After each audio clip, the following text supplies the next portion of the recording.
E aí, minha galera, podcast Aleixo no ar, mais um episódio pra você. Eu sou o Rafael Petracioli, seu anfitrião, que nunca falta, que tá aqui todos os episódios. Eu tô cansado de ver minha carinha lá em thumbnail, o negócio tá tudo. Eu tô Em sempre que? aqui. Como é o nome? Como é o nome? Thumbnail. Ai, Eu tô chique, sempre né? aqui, ao contrário de certas pessoas que ficam nervosas quando eu começo a falar isso. Já começa a... Não, isso aqui, o quê? Repita aí. Boa tarde, Lília. Tudo bem? Como é que você tá? Hoje eu tô na pegada aí, vizinha, paz e amor. Deixa eu te falar uma coisa. Eu já sei porque você convidou esse convidado hoje. Por quê? Você tá afim de aprender como se comunicar no podcast, né? Como se comunicar com os ouvintes. Foi tudo... Deixa eu apresentar logo então. Eu tô aqui com o Jorge ouvintes. Amado Neto, advogado, doutor em Direito, professor, o miserê da oratória, sabe tudo e veio falar com a gente aqui hoje justamente sobre Direito e Comunicação. Obviamente que a oratória tá dentro disso, mas não é só isso. E aí, Jorginho, como é que você tá, irmão? Tudo bem? Tudo em paz. Uma alegria imensa, Rafa, de estar aqui com você, com o Ive, que a gente já não se via há um tempão, não é? Desde a rádio. Ixi, tem tempo demais. Eu também vou ter... Antes da pandemia, bem antes da pandemia. Jorginho também tinha um tempo que eu não via, né? A gente se viu a última vez. Se encontrar muito nos corredores de faculdade, resenhar muito. Você vê Jorginho com essa cara assim de bom moço, mas não é. Ai. A resenha aí é forte, viu? A resenha é forte. Aí Só ela tem cara. Das reuniões de professores. Então ele é do grupo de João Pessoa. Ele era da galera do fundão. É? Tinha uns 3 ou 4 professores ali do fundão. Aquela galera que ficava na porta, resenhando na porta, né? Isso Você já mesmo. falou desse Imagina, grupo. essa Eu era galera estagiário dele, rapaz. Você era Por isso, estagiário? era só o que eu sei eu aprendi com o Rafa. Bons tempos, né, bicho? Bons tempos. Não volta não. Essa pandemia acabou com essa zorra toda. Velho, você sempre falou muito bem. Pra mim isso não é nenhum elogio que eu tô falando, não é uma constatação. Você em sala de aula. E aí eu tô falando de questões técnicas mesmo, não tô nem falando de, não. Dicção, postura, encadeamento e tal. Questões técnicas que você vendo, assistindo você, apresentando uma aula, uma palestra, você vê que aquilo ali tem toda uma preparação densa feita por trás, né? Que nem, por exemplo, eu muitas vezes fazia que não tava na sala de aula. E tem uma hoje, entrava, embora, falava que não era bestalhado, com a dicção horrorosa, que eu tenho até hoje, o pessoal que tá aí vendo, eu tô tentando melhorar. Mas você já tinha isso como um objeto de estudo seu há muito tempo ou é uma coisa mais recente? Rafa, eu comecei, na verdade, a dedicar a minha atenção, o meu estudo para a comunicação, a oratória, a parte de palestras e de apresentações de uns 10 anos para cá. O que acontece é que desde que eu entrei na faculdade de Direito, eu já tinha um perfil voltado para buscar melhorar a minha comunicação, porque meu pai, advogado, minha mãe, bacharel em Direito, ela era servidora da Justiça Federal, mas a gente sempre trocou muita ideia, sempre conversou muito. E eu tive a oportunidade, ao longo da minha vida, estar em diversas situações em que eu precisei falar em público e me comunicar com as pessoas. Talvez muito por conta da minha relação com meu avô e porque muitas vezes eu era chamado para fazer algum tipo de apresentação, para representar a família, etc. Sim. Então, Frequência, né? Isso já aconteceu muito, né? Depois de adulto, lógico, com mais frequência, mas assim, desde a adolescência, quando havia alguma situação em que era necessário ir um representante, eu era chamado, enfim. E isso foi somado à necessidade que o estudante de Direito, que o bacharel em Direito tem de ser um bom comunicador, porque a gente trabalha fundamentalmente com o convencimento. Então, eu passei a compreender que o poder da comunicação e a capacidade que você pode desenvolver de se comunicar bem faz toda a diferença no seu sucesso profissional. E assim, eu percebi ao longo já da minha vida profissional, depois de formado, já advogado, que a grande maioria dos conflitos, dos problemas que hoje a gente enfrenta na própria advocacia, eles poderiam ser evitados ou resolvidos de forma muito mais fácil se as pessoas tivessem uma melhor comunicação. E aí surgem várias questões, surgem vários mitos. As pessoas... É engraçado você falar isso, porque não é só questão da utilização da comunicação como ferramenta de trabalho, pelo fato do mister do advogado ser convencer. Sim. Mas, por exemplo, comunicação com o cliente. Meu irmão, 99% dos problemas que o advogado tem com o cliente, quando você vai na raiz, foi uma comunicação errada no momento, Perfeito. na contratação, na condução da coisa. Algo não foi dito, algo foi dito de uma maneira que o outro não De entendeu. forma dúbia. Pois é. Muitas vezes você consegue matar o problema já na raiz se você mantém uma comunicação clara, objetiva. Se você enxerga o problema surgindo lá na frente, você já toma as medidas de prevenção. E aí você vai ter a comunicação melhorando a forma como você lida com o seu cliente, sendo advogado, com eventualmente os funcionários do cartório, com o magistrado, assim, em todos os níveis, a forma como você aborda faz toda a diferença. Porque a gente tem, sobretudo quando a gente entra na faculdade de Direito, a ideia de que a gente vai receber um conhecimento técnico e esse conhecimento técnico vai nos garantir sucesso. Mas as pessoas se esquecem que o indivíduo vai ter na sua formação elementos que correspondem a algo que é técnico, a algo que é objetivo, mas são pessoas com sentimentos, com emoções e que muitas vezes elas têm um nível de discricionariedade para definir ou decidir o que vão fazer, que vão trazer da gente a necessidade da gente falar a coisa certa na hora certa. Não basta eu pedir, eu tenho que saber como pedir. Não basta eu fazer um requerimento formal. Eu preciso saber a maneira correta de me comunicar para que aquele requerimento, do qual eu tenho direito, ele me seja dado de forma rápida, de forma objetiva, de forma tranquila. Então, muitas vezes, um pedir inadequadamente faz com que eu tenha problemas na hora de receber. Não deveria ser assim, que seja, mas a forma como a gente se comunica em todos os níveis vai fazer muita diferença nos resultados que a gente busca. Eu concordo com você, esse negócio também não deveria ser assim também. Eu sou muito pragmático. Se infelizmente o bicho tá pegando daquele jeito, você tem que jogar daquele jeito que o bicho tá pegando. Então, paciência. Não. Deveria ser outro jeito sim, meu irmão, mas não é. Então, mas não como é que funciona aqui? É assim, bora sim. Ô, Jorge, só até pra gente dar esse pontapé. Oratória e comunicação são gênero e espécie ou são sinônimos? Comunicação é gênero. Você se comunica falando, escrevendo, de forma corporal, gestual, né? De maneira gestual, sem muitas vezes você expressar de meios claros e objetivos. Mas tudo vai ser comunicação. A oratória é um dos vieses da comunicação. Talvez seja assim o mais discutido, o mais analisado, porque é aquele que, de forma nítida, você expressa de forma objetiva aquilo que você pensa. A comunicação escrita, ela permite que você, por exemplo, elabore um texto e você depois o revise e depois você o reanalise. Na comunicação verbal, lógico, a não ser uma gravação que você pode editar depois, mas na comunicação interpessoal, você expressa e aquilo que você fala já foi dito. Então você não tem como revisar depois. O que acontece muitas vezes é das pessoas terem uma visão equivocada sobre a oratória, sobre a comunicação falada, acreditando que ela é um dom. Então o sujeito chega, rapaz, Rafael é um excelente palestrante, fala bem, articula bem as palavras, usa exemplos, ilustrações, palavras de ordem, utiliza-se da ancoragem.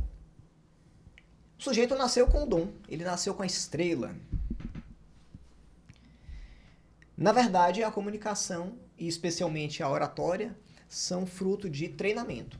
Então você precisa se submeter a situações em que você tem que falar e você tem determinadas técnicas que, se utilizando, você melhora muito a sua comunicação. Então as pessoas não entendem que quanto mais elas se colocam em situações em que elas têm que falar e se elas passam a utilizar determinadas ferramentas, elas fazem com que haja uma melhoria significativa no discurso, na articulação. As pessoas se comunicam de maneira mais clara, de maneira mais assertiva. Você aborda determinado assunto e você entende que aquilo que você busca, aquilo que você quer, chega para você de forma muito mais fácil se você utiliza as estratégias adequadas. E, sobretudo, com treinamento. A pessoa que pensa em falar bem em público, em se comunicar bem, mas não se coloca em situações em que ela tem que fazer isso, é como o sujeito que quer aprender a nadar e pega um livro, um manual de instrução sobre como nadar, mas nunca entrou numa piscina, nunca entrou no mar. Aí não dá. É necessário que o sujeito se coloque em situações em que isso vai ser requerido dele. E aí você vai ter, ao longo do curso de Direito, várias situações em que as pessoas são incitadas a estarem nesse tipo de condição. Então, apresentações de trabalhos, já no final do curso, TCCs, júris simulados, as pessoas que vão à frente para, enfim, apresentar algum projeto. Então, o aluno é incitado o tempo todo a fazer isso. E eu penso que é natural que o estudante de Direito ele tenha o afã e a propensão de se comunicar de maneira verbal, porque é o instrumento dele. O instrumento dele vai ser a comunicação escrita e falada. Se ele não for um bom comunicador, ele estará fadado a ser um profissional incompleto. Imagine, se você não soubesse se comunicar, como você faz uma sustentação oral? Não faz. Mas aí também não é só sustentação oral, né? quantos Eu acho que a própria petição, ela tem um degrau um pouco menos problemático, talvez, nessa questão da comunicação, pela possibilidade de você alterar. ler, reler, alterar. Isso. A comunicação é na hora, falou, já foi, né?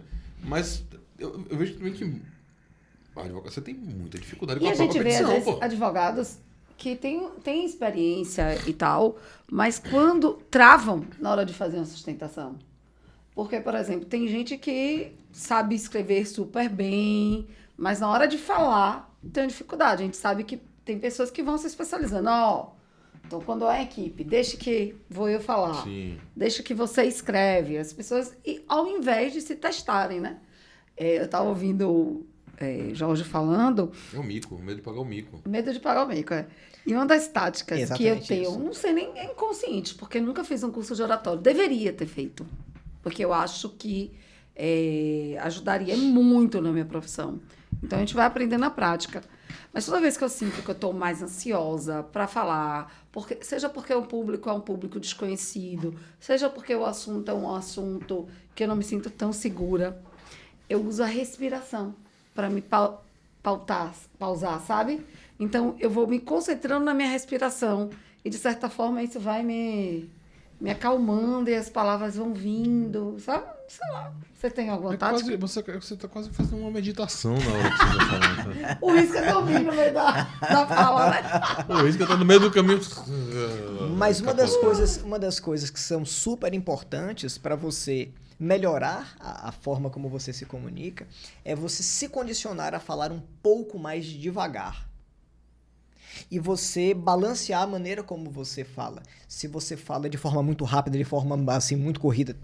Eu sou assim. A chance de você falar de forma não é errada, não é ruim, mas menos precisa ou menos adequada é maior. Quando você fala um pouco mais devagar, você se faz entender. Olha as vantagens, você se faz entender de forma mais clara. Outra, você dá tempo para que você escolha as palavras mais adequadas para usar naquele momento.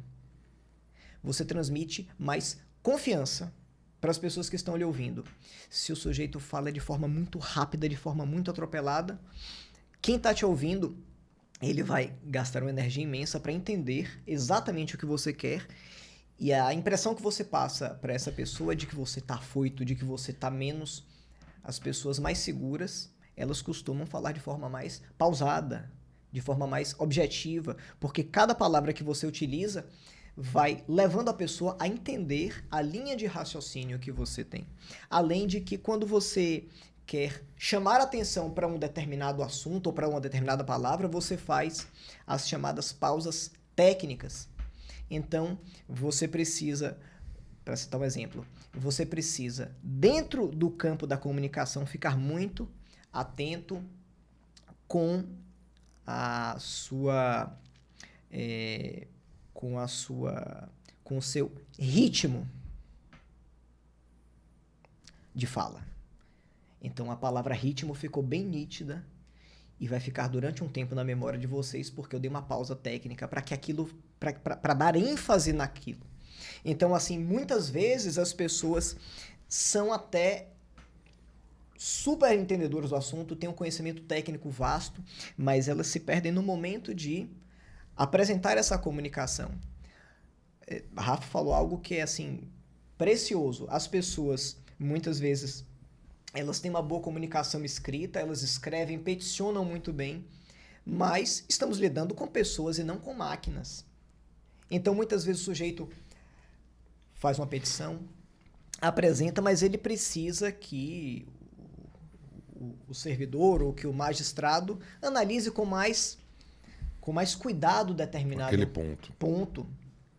Como é que eu vou me reportar ao magistrado ou ao servidor para que aquele ponto seja visto com um pouco mais de cuidado, para que aquele processo ou para que aquele pedido seja visto de forma mais rápida? Basta eu pedir, olha, por favor, eu tenho urgência, eu tenho necessidade. A forma como você vai abordar essa pessoa da qual você depende vai fazer toda a diferença. Por exemplo, e aí já uma dica para os nossos alunos e profissionais que estão nos acompanhando aqui. É super relevante para que você imprima na pessoa uma boa vontade em lhe auxiliar, você se colocar no lugar dela e ser empática às dores daquela pessoa. Então você tem pressa, por exemplo, que uma determinada manifestação seja feita em relação a um pedido que você elaborou. Se você apenas explica que você tem pressa porque seu cliente está lhe pressionando, ou porque você tem, enfim, algum bem da vida que pode perecer com aquela demora, o sujeito que está lhe atendendo, ou o próprio magistrado, pode dizer, não, mas eu tenho 50 casos iguais ao seu. E 50 advogados vêm atrás de mim para pedir a mesma coisa. Mas se você aborda a pessoa sendo empático, dizendo, olha, eu entendo a situação de vocês, eu entendo que a demanda é gigantesca, que são poucos servidores, que o serviço é imenso. Eu entendo isso, eu não sou alheio à sua dor. Mas eu queria lhe pedir que visse com cuidado. Eu estou numa situação delicada com esse cliente. Repare que a partir do momento que você se coloca como alguém que compreende a dor do outro e que entende as dificuldades que ele enfrenta, você baixa a guarda do sujeito. Ele fala, poxa... Mas tem que ter cuidado para não soar falso também, né? Querido, o querido. Vem cá, você chega em qualquer repartição e fala assim, Querida, você pode me ajudar? O querido e o querido. Para mim... Mas o ponto é, o pedido de ajuda vem de 100% das pessoas. Mas pouquíssimas chegam para o sujeito e digam, olha, eu sei que você tem uma série de dificuldades, uma série de problemas, até mesmo para me ajudar. Me ajudar vai requerer de você que faça várias manobras, mas eu entendo isso e eu reconheço isso em você.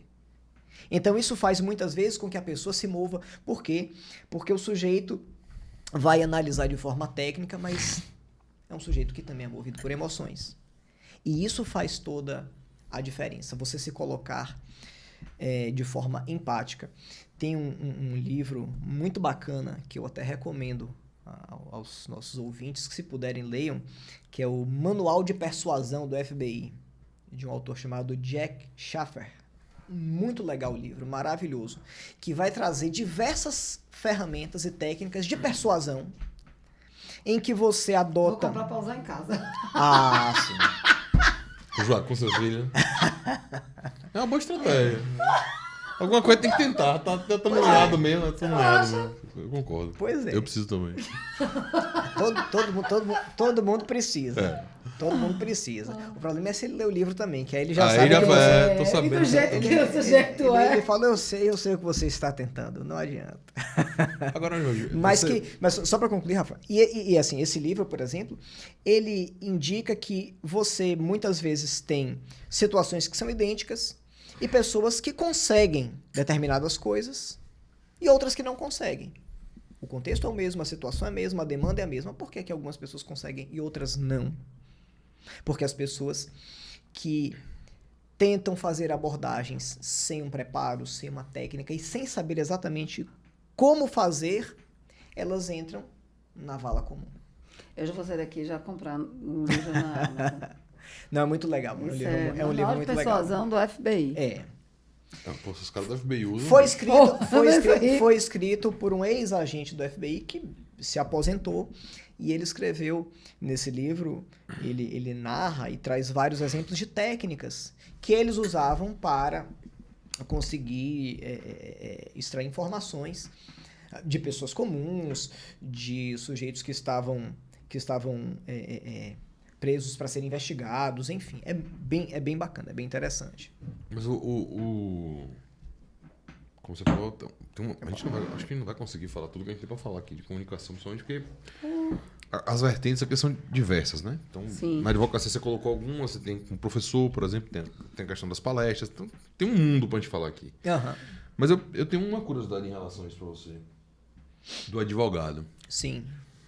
Porque me parece, pelo menos um paradoxo que, no mínimo, ele é um paradoxo aparente. Você tem uma profissão que depende de uma boa comunicação, tanto para... Todas dependem, por exemplo, no relacionamento com seus clientes, sim. Mas na advocacia, além de tudo, o próprio realizar da tarefa é uma comunicação. Sim, né? Claro. Você vai aí para diversas teorias mais profundas que a gente não vai abordar aqui, mas que direito termina, no final das contas, sendo linguagem. Então, não tem como você trabalhar o direito sem uma comunicação efetiva. No final das contas, você vai ter um fato que precisa ser analisado à luz de pressupostos sociais. Teoria tridimensional de Miguel Reale, fato, valor e norma. Você tem que analisar aquele fato social à luz de uma norma que precisa ser interpretada para ter aplicabilidade prática.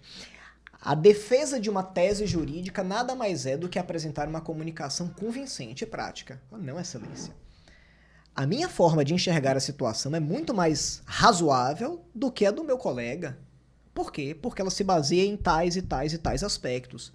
Às vezes, a tese do outro é até mais consistente, tem até respaldo legal que num direito, no ordenamento positivista como o nosso, faria mais sentido.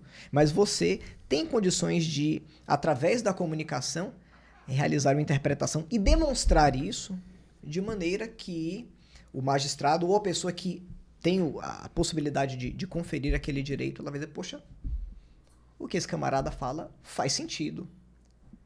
Às vezes, a linha do outro é até mais coerente, mas quando você coloca aquilo de forma clara, de forma palpável, de forma facilitada, você consegue utilizar o Você falou convencimento. exatamente sobre o que eu quero saber. Porque o paradoxo aparente a gente vive e depende de comunicação, mas somos prolixos, formalistas e, pior de tudo, gostamos de ser prolixos e formalistas, que é a pior parte de todas. Porque você modifica, você estuda, você se esforça, agora você e você ainda gosta de ser, meu irmão. Porra, posso Mas deixar de você não acha fazer que aquilo? o uso de comunicação prolixa não é uma forma que as pessoas erroneamente acham que equipara a ser conhecimento? Falar prolixamente, falar de forma rebuscada, é como se eu estivesse falando algo muito importante. Sim, também. É uma questão de contexto. Eu penso o seguinte: o bom comunicador é aquele que transmite a informação da forma mais precisa e clara possível para um determinado grupo. Se eu estou ministrando uma palestra para estudantes de direito, a minha abordagem tem que ser com um determinado tipo de linguagem. Se eu sou convidado para apresentar uma aula numa pós-graduação ou numa escola superior para magistrados, para promotores, a linguagem tem que ser outra. Você é convidado para ir lá na rádio. Se eu sou convidado para falar sobre as comemorações do Dia da Criança na escola de minha filha, para um bocado de menino de 7, 8 anos de idade, a linguagem é outra. Então, o bom comunicador é aquele que tem condição de adaptar a linguagem para que ela fique fluida, para que ela fique fácil para aquele tipo de público. Se você utiliza uma linguagem mais técnica, mais rebuscada, em um contexto em que aquilo cabe, perfeito, você atingiu o objetivo. Mas o bom comunicador, ele sabe fazer esse tipo de migração. Eu vou lhe dar um exemplo.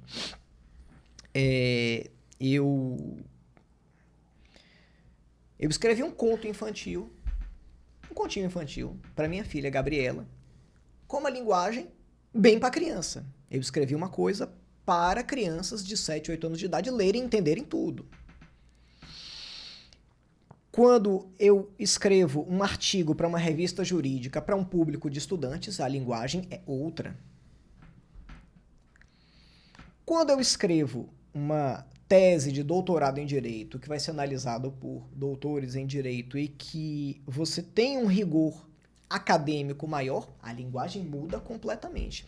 Então, você tem, tradicionalmente no direito, uma preocupação com o formalismo e com a prolixidade que já vem de raízes seculares. O direito era uma profissão que tradicionalmente ela era meio que discriminatória, em que as pessoas que estudavam direito eram pessoas que detinham o poder da comunicação, que tinham o conhecimento das leis, e isso garantia que aquelas relações de poder permanecessem nas mãos daqueles que tinham aquele tal conhecimento. Falar difícil tornava aquilo como inatingível para os Olha, outros. você não está preparado para estudar direito, você não se comunica no nível e com o grau de rebuscamento que é necessário. Se a gente for parar para analisar a nossa própria legislação, ela utiliza-se de uma linguagem extremamente rebuscada, quando na verdade deveria ser algo de facílimo acesso, porque são as leis que vão ser base para que o povo, de um modo geral, tenha conhecimento daquilo que é possível, daquilo que lhe é dado como direito e também das suas obrigações.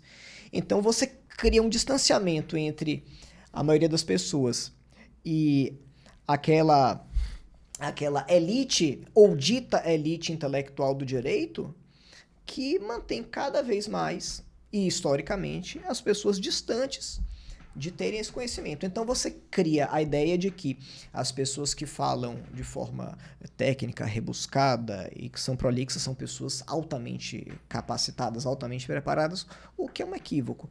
A gente... É até uma técnica, né? Pra você confundir o outro. É claro, claro. Com certeza, lógico que é. Nós... Você começa a meter umas palavras muito doidas lá, umas teorias, não sei o que, citar uns autores que nem existem, outro cara fala, eita porra. Todo mundo teve, todos os estudantes de direito tiveram ou terão ainda, ao longo da sua jornada, nos bancos da academia, na faculdade de direito, professores que têm um profundo conhecimento técnico do assunto, mas que são péssimos em didática. O cara sabe muito, mas não tem condição de transmitir o conhecimento dele. Por quê? Porque ele não é didático. Se eu falo várias coisas que estão distantes daquilo que você pode acessar de forma mais imediata, ou se eu falo de uma maneira que você não entende, eu não estou cumprindo o meu papel como professor. Eu preciso fazer com que você compreenda de forma simples, e eu te falo, olha, isso que eu acabei de te ensinar de forma simples e objetiva, juridicamente é chamado de tal maneira.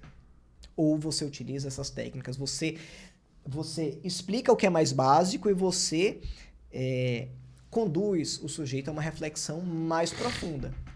Mas para isso é necessário que o sujeito se preocupe, não apenas em deter o conhecimento, mas, sobretudo, em transmitir de forma fácil. Então, o bom comunicador é aquele que transmite o que ele sabe ou o que ele pretende de forma facilitada para aquele público específico. Não existe um padrão fechado, um padrão objetivo. O comunicador ele tem que adaptar o que ele vai falar, levando em conta o contexto, levando em conta o ambiente, levando em conta quem são as pessoas que vão ouvi-lo. Então, assim, isso é super importante. Isso é tão verdade que quando você vai vindo para as modernidades da advocacia, as gerações mais novas, Porque eu não... Quem gosta disso é Fred, de falar de advocacia 4.0. É. Eu não gosto dessas porra. Advocacia sem gravar. Bom, existem habilidades que advogados hoje em dia estão dando atenção e que não davam no passado. Isso é um fato. Comunicação, claramente, é uma delas. A gente está falando da questão da comunicação oral, mas perceba que nas petições, a utilização de visual law nada mais é do que você tentar simplificar ao máximo em símbolos, o que estava escrito. Que você... Nada mais é... Eu sempre tive a impressão que quando você entrega uma petição para um juiz com visual law, você está dizendo assim, você entendeu o que é o desenho? Aí você desenha, a petição com visual law é o desenho, porque o cara não vai entender se você explicar falando. Né? A impressão que eu tenho é essa. Ao mesmo tempo, você vê petições, e isso também está acontecendo muito, muitos escritórios já fazem isso corriqueiramente, em que você chega com a petição, tem lá um QR Code na petição, a pessoa mira aquele QR Code, aquilo abre um vídeo explicando o conteúdo daquela petição ali. Então você tem uma comunicação que é escrita e você tem uma comunicação que é oral ao mesmo tempo, porque você pode, na comunicação oral, acabar passando coisas que na escrita você não conseguiria. Né? Então, há eu vejo que há uma atenção dos profissionais para isso, de fato, mas ainda muito menos do que deveria. Eu não vejo, por exemplo, Jorginho, nossos colegas professores preocupados em esmerar a sua capacidade de comunicação. Não vejo de verdade. E não estou falando isso como uma crítica. Não, eu sei. Eu falo como uma constatação, na verdade. Esse é um problema que a gente enfrenta agora. E me coloco no meio. É uma constatação em que eu estou inserido. É um problema, na verdade. Tem um lugar de fala. É um problema que a gente enfrenta hoje nessa pós-modernidade em que a ideia e os conceitos de tempo e de espaço estão cada vez mais líquidos. Então, por exemplo, a nossa compreensão de prazos que são curtos ou que são demorados muda absolutamente a partir do momento em que você tem acesso a um celular que, ao mesmo tempo, uma câmera de filmagem, um scanner, uma máquina fotográfica que você pode digitar, você pode peticionar do seu celular, de sua casa, de onde você está no Uber peticionando. Então, assim, essas facilidades da tecnologia fizeram com que a gente tivesse um mundo muito mais acelerado e fez com que a nossa percepção sobre quais são as habilidades que eu preciso desenvolver fossem também modificadas. Então, as pessoas se sentem, por exemplo, muito confortáveis, e a gente vê isso de forma muito clara nos bancos das faculdades, as pessoas se sentem muito mais confortáveis para ler menos. Não preciso ler. Sim.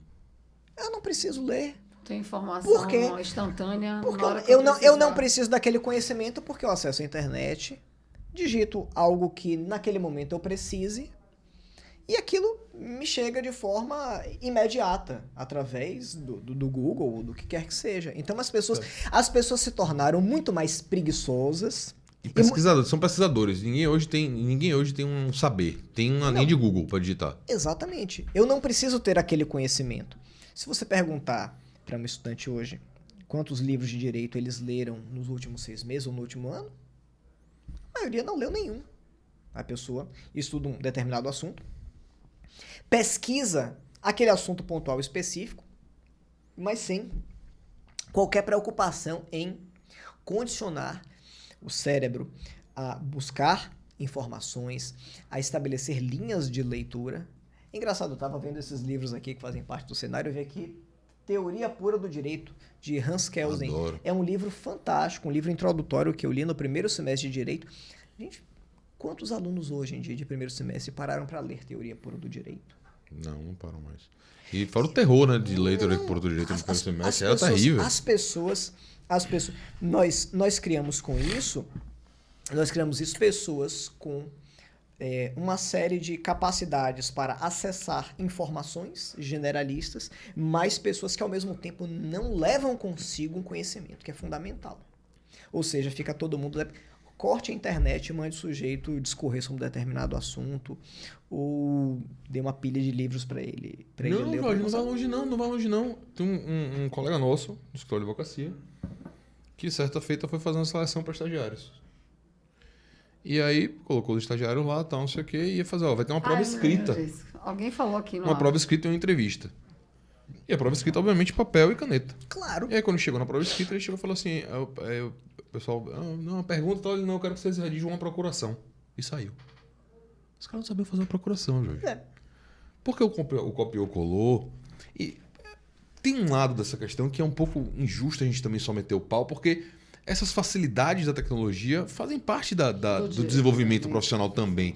Mas o problema é quando você se calca exclusivamente nisso. Você não vai ter condição de ser um bom profissional mais completo. O ideal é você ter a facilidade, mas você saber caso você não tenha aquilo disponível. O sujeito sabe fazer conta matemática no papel. Se ele tiver uma calculadora, ele faz. Mas se ele estiver no meio do mato, ele sabe fazer um cálculo. Ele sabe fazer uma medição. Ele sabe coisas básicas como pressuposto da formação intelectual dele. Eu tenho acesso a uma facilidade à internet, enfim, eu me utilizo daquilo. Mas eu tenho um arcabouço, eu tenho um substrato, eu tenho base. Olha, se tudo mais faltar, aconteceu uma determinada situação em que eu fui ministrar um curso de pós-graduação e sabe aqueles dias que você toma todas as medidas preventivas para não dar uma bronca, para não dar um problema, mas nada disso adianta? Eu fui dar um curso na pós-graduação. É chamado Lady Murphy. Tudo deu errado. Tudo deu errado. Eu fiz uma apresentação massa de slide com vários detalhes, imagens, gráficos, tudo bonitinho para facilitar a compreensão do pessoal. E eu levei em um pendrive, levei meu computador e mandei pela internet também. Eu falei, não tem como dar errado. Chance zero de dar errado. Zero chance de dar errado. Todos os meios. Zero chance de dar errado. E aí chegou lá,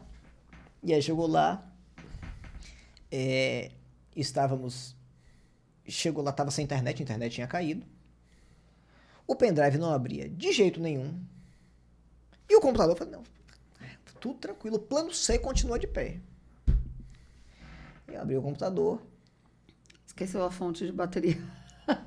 Tava sem um pingo de bateria, eu falei, Tá vendo? o cabo, tá lá em casa. Aí o pessoal já se ajeita. Não Veja vai bem. dar. Eu falei, não. Me dê um pensar que a gente vai tudo mantido. Tudo mantido. O que eu vou dar aula para vocês é algo que eu estudei, que eu me preparei. Botei no quadro alguns tópicos lá e tivemos... Falou, não vai ficar tão ilustrativo quanto seria Não com a apresentação, vai. mas... Não vai, mas é o tipo da coisa. Você pode deixar para lá a perfumaria, mas o conteúdo Claro. tá lá. Toda apresentação tem que ter esse apoio de imagem. Não, de forma nenhuma. Vai de acordo com o que você busca. Vai de acordo com o que você busca. Até porque eu acho que a imagem mal utilizada, desculpa, É Jorge, pior do que não ter. é pior do que não ter. Atrapalha a sua Rapaz, fala, eu vou né? falar de uma experiência pessoal minha. Eu fiz uma única vez na minha vida uma petição com o Visual. Eu tava tentando. Deu tão errado. Eu tava tentando emplacar uma coisa meio diferente. Eu falei, rapaz, o juiz não vai entender o que eu tô falando. Aí contratei um designer e pedi pro cara fazer uma das páginas da petição. Era um infográfico. Pegada da revista super interessante, cheio de setinha, toda bonitinha. A mesma coisa tinha explicado na petição. Só que tinha essa página que era... Não, velho. Aí eu beleza, juntei a petição e aí liguei pra... Isso foi ainda logo quando o judiciário começou a voltar da pandemia. E aí você conseguia marquei com o magistrado para ser atendido. Isso em São Paulo. Peguei um avião, fui pra lá. Cheguei quando eu cheguei, fui... Aí vem o que você fala, né? A forma de você abordar, a forma de você...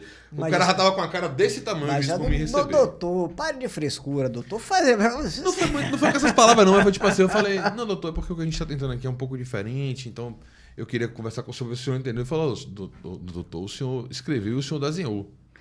Se eu não entender com os dois, não é o senhor falando aqui que vai resolver. Eu falei, porra, bicho. Esse avião foi caro que eu peguei pra me pagar. Eu voltei para o aeroporto e voltei pra Salvador. O cara me deu uma Pra ver dessa. essa bronca, né? Me deu uma dessa. Se não, doutor, que eu venho aqui ele trazer uma acarajé de presente. Se eu só se pra isso, encantar. eu vi só...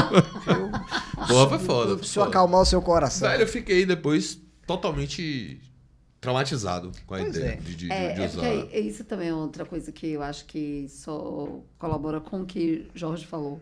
Da necessidade de você conhecer o seu destinatário.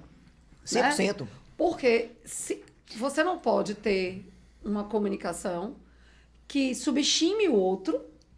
Sim. Então, não pode ser tão... sabe assim, aquela coisa de ser...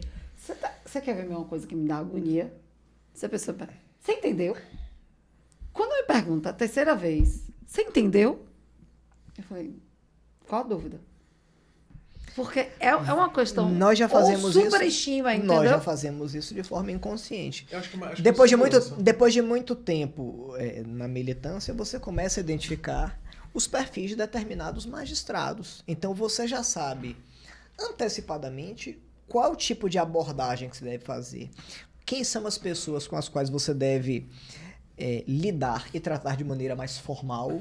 Ou quem são aqueles que você pode tratar de forma mais descontraída, de forma a atrair uma análise um pouco mais emocional da coisa. Excelência, dê uma olhadinha aqui comigo, eu estou querendo demonstrar o pedido, veja a situação do cliente, etc. Então, nós já fazemos isso de forma inconsciente. Conhecer o destinatário da comunicação que você está realizando, seja ela falada, seja ela escrita, é indispensável. Pô, agora você botou um negócio interessante. Fórmulas que são perfeitas para determinados perfis de público são tenebrosas para os outros.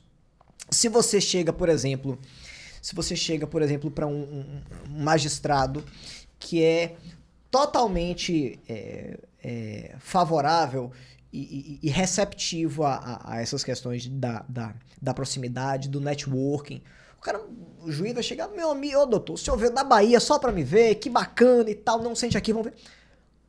Você vai ter uma recepção completamente diferente do sujeito que recebe 400 advogados por dia pedindo aquelas mesmas coisas e o cara é mais formal. Tem pessoas que são mais formais e que eles entendem, olha, minha comunicação com o advogado é a mais restrita e objetiva possível. Eu não quero um negócio de muita proximidade, muita conversa e tal. Eu recebo os advogados, eu trato com eles, mas de questões muito objetivas. Porque não tem tempo, porque o sujeito tem uma demanda gigantesca. Às vezes até porque ele não tá num dia muito bom. Cara, gente, né? Gente igual todo mundo, né? O cara levou uma fechada no trânsito, brigou com a mulher, tá chateado com qualquer coisa. Isso acontece com qualquer um de nós. Sim. E isso pesa, isso é relevante. Agora, é muito claro que se você conhece o destinatário da comunicação, você tem condição de fazer uma comunicação muito melhor, mais efetiva. Melhor, sim. Mas e se você desconhece completamente? Completamente. Qual é a sua dica? Porque eventualmente acontece. Tem a coluna do meio, tem o meio termo. Porque eventualmente acontece. Você vai ser chamado para dar uma palestra em determinado lugar e muitas vezes você realmente não sabe o que te espera. Às vezes você acha que sabe e chega lá, é totalmente diferente. Aí você completamente tem que diferente. Eu queria que você dissesse pra gente como é que se salva nessa hora, porque, meu irmão, eu vou lhe dizer um negócio. Pense num negócio ruim. É a sensação quando você tá num púlpito falando e você tá vendo as pessoas na palestra. Totalmente desconexas. Totalmente dispersas, não estão prestando atenção. Tá assim, o cara cutuca o cara do lado. Ou você tá numa sala de aula e o aluno não tá conseguindo, você tá percebendo que não... Isso é terrível. E muitas vezes é só uma questão de comunicação, não é uma questão de conteúdo, não é uma questão de... Só da forma. Mas a tática eu vou fixar sempre na pessoa que tá olhando pra mim. Tem 2 pontos. Tem 2 pontos. Existem algumas técnicas, algumas ferramentas para você atrair a atenção do público, independente do tipo de assunto que você tá tratando. Massa, e aí a gente tem o seguinte, são perfis diferentes. Uma coisa é uma palestra, Sim. Outra coisa é uma aula que você tá dando. Só pra gente separar. Numa aula... Não é uma palestra, primeiro, porque a palestra é o que tem mais chance de ser uma surpresa, né? Porque a aula de você outro, já você vai sabendo o que tá ali, é difícil você errar, né? Você conhece mais ou menos as pessoas, mas na aula você tem o seguinte, você tem obrigação de transmitir o conhecimento e você precisa que o camarada preste atenção, porque senão vai ser um problema que vai voltar para você. Sim. E a dispersão dele atrapalha o aprendizado dos outros, então você tem que matar aquele problema de imediato. Na palestra, é uma coisa mais fluida. O sujeito fica se ele quer. Na sala de aula também, mas o sujeito tem aquela obrigação. Não, vai ter chamada. Eu preciso porque vai ser um conteúdo que vai ser cobrado, então eu estou detestando, mas eu tenho que ficar porque eu preciso daquilo. Tem 2 pontos que a gente tem que ficar atento. Assim, se eu estou lidando com um público desconhecido, eu não tenho nenhuma informação sobre as pessoas que vão estar ali, eu não sei qual é o ânimo delas, eu não sei se elas estão lá porque voluntariamente gostam do assunto e querem participar, ou se foi porque o professor disse, olha, galera, eu vou dar um ponto para quem assistir a palestra de fulano e tal. E aí, quem é professor sabe se você fala, olha, eu vou dar um ponto, o sujeito vai nadando daqui até Itaparica e volta. Verdade. Tranquilamente, dá um ponto para quem for. E aí o sujeito tá lá por causa do ponto. E aí não adianta que você for falar, não vai pegar aquele ponto. Pois é, mas aí o que é que acontece? Se você está lidando com um público que você não conhece, você tem que adotar uma estratégia de low profile. A sua comunicação tem que ser, pelo menos no início da sua apresentação, tem que ser uma comunicação clara, objetiva, mas tem que ser uma comunicação que não vá aos extremos. Não fale coisas muito polêmicas. Não coloque logo no início a sua opinião sobre o assunto. Porque os 5 primeiros minutos da sua apresentação, os 2 primeiros minutos, vão ser decisivos para o nível de atenção que as pessoas vão ter com aquilo que você está falando. Você vai iniciar a sua fala gastando 2, 3, 5 minutos para quebrar o gelo e fazer com que aquelas pessoas que não fazem a menor ideia de quem é você ou que não têm conhecimento sobre o assunto passem a ficar interessados. Então você chega numa apresentação. Eu vou lhe dar um exemplo simples, como é que você quebra o gelo. As pessoas, elas passam a prestar atenção naquilo que quebra o padrão. Sim. Quebra de padrão faz com que a atenção fique muito mais aguçada. Então, se eu estou falando com você nesse tom de voz, e em determinado momento eu falo mais alto, as pessoas que estavam dormindo. Por outro lado, se eu falo muito alto, em determinado momento eu faço uma pausa técnica. Sim. As pessoas passam a prestar atenção porque houve uma quebra de padrão. Quando você inicia a sua apresentação, é muito importante que você utilize esses momentos iniciais para você criar conexão com o seu público. E isso pode ser dado das formas mais diversas. Então, por exemplo, eu chego no primeiro dia de aula para os meninos. Muitos alunos sabem que eu faço isso. Eu chego lá. Bom dia, pessoal. Quero me apresentar. Eu sou Jorge Amado Neto. Eu sou professor aqui da faculdade. Eu sou advogado. Sou professor de cursos de graduação e pós-graduação também. Eu tenho especialização, mestrado e doutorado em Direito. E o que é mais importante, eu sou torcedor do Esquadrão de Aço do Esporte Clube Bahia. Aí o cara... Você faz com que o sujeito que tá assim, porra, que cara quadrado, o sujeito chegou e está dizendo que ele é isso, que ele é aquilo, que ele não sei o que. Você fala, não, queria dizer aqui que eu sou torcedor do Bahia. Aí o pessoal já entra na galhofa. Os que são torcedor do Bahia já fazem aquela festa, já... Os que são torcedor do Vitória dão uma vaia, esculhamba e tal. Você já criou um clima amigável com aquelas pessoas. Por quê? Porque você quebrou o padrão. Você trouxe uma coisa extremamente formal, de propósito, para depois você dar uma guinada de 180 graus e falar, pessoal, a coisa é mais leve, isso daqui é só pra gente se aproximar. Então, se você tá lidando com um público que você não conhece, procure determinados pontos de conexão com o seu público. O que é que você consegue visualmente identificar que pode fazer com que você faça, de repente, um comentário ou aborde algum tema ou fale algo que vai incitar das pessoas uma reação. Isso faz com que a atenção... O sujeito que não está um pingo interessado na sua aula, o cara fala, rapaz, deixa eu parar para prestar atenção para ver o que é que esse doido tá falando aí. E aí você consegue que o sujeito, mesmo pouco interessado no tema, ele passe a prestar atenção em você. E aí, ao longo das suas abordagens, ao longo no decorrer do tema, o cara começa a prestar atenção no conteúdo. Mas porque você ganhou ele na emoção para trazer ele para análise técnica. E aí você tem que ter essa sensibilidade que muitas vezes a pessoa não tem. E, Rafa, quando Pô, mas você... é uma armadilha, né, não, bicho? Não, mas repare, quando você não conhece o público, e às vezes você chega para fazer uma apresentação, uma abordagem, uma palestra, e você identifica que o público, ele tá lá meio que obrigado, o cara não queria estar ali, ou ele tá desinteressado, ou enfim. Você começa a fazer isso, e você, no meio do caminho, você vai começando a analisar como é que as pessoas estão se comportando. Você tá falando, mas você tá vendo tudo. Sim. Você tá vendo que as pessoas estão prestando atenção, ou que as pessoas estão meio dispersas, ou que você às vezes fala uma coisa e a pessoa, se fecha, o cara já começa a achar aquilo meio estranho, o cara começa a discordar daquilo, etc. É muito bom o negócio, também depois de contar a história de uma missa que eu fui. Então você começa, no meio do caminho, a analisar. Deixa eu fazer aqui uma abordagem e uma análise de como é que eu estou me saindo. As pessoas estão receptivas ao que eu estou falando ou elas estão criando resistência? E aí é muito importante você, por exemplo, digamos que você esteja discutindo um tema polêmico. Digamos que você queira defender um determinado ponto que é controverso, que é polêmico. Você aborda e deixa clara a sua opinião sobre aquilo. Você tem uma opinião. No começo, ou mais do meio para o fim da sua apresentação? Do meio para o fim. Por quê?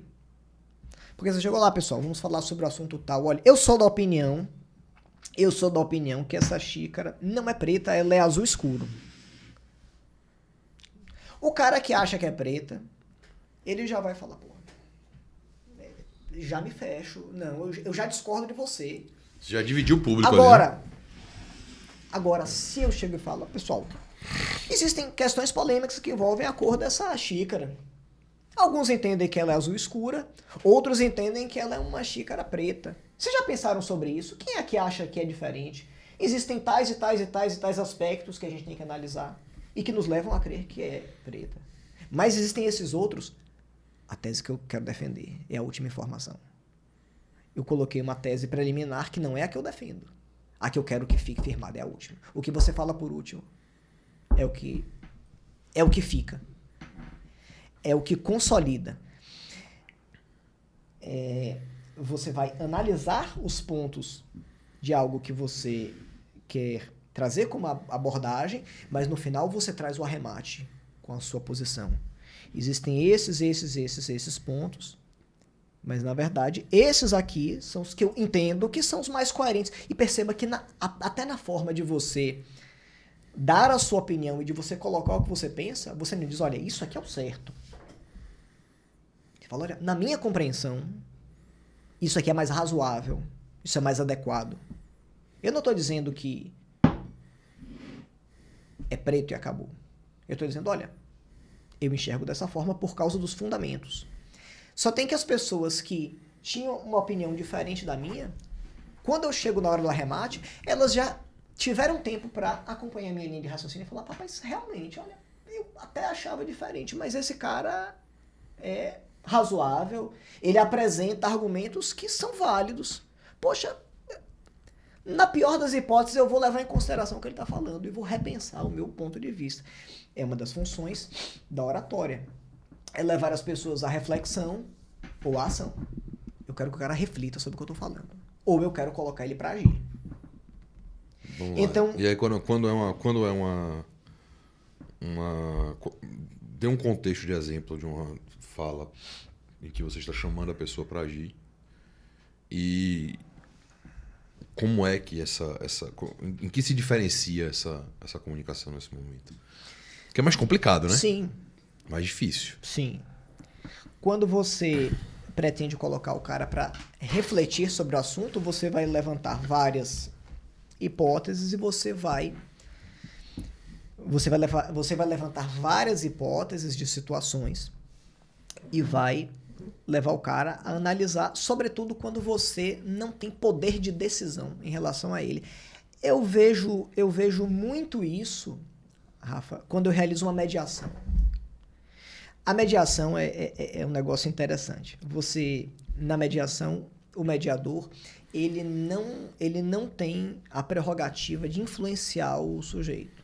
Então, ele não diz, olha, amigo, você pode escolher entre açúcar e adoçante.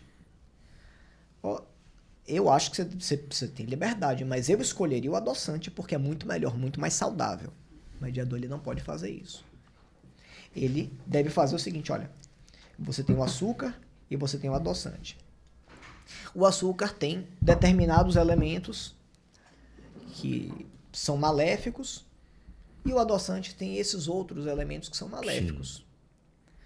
Você tem total liberdade para escolher, você é uma pessoa inteligente, você é plenamente capaz, analise e defina. Eu estou chamando a pessoa a refletir.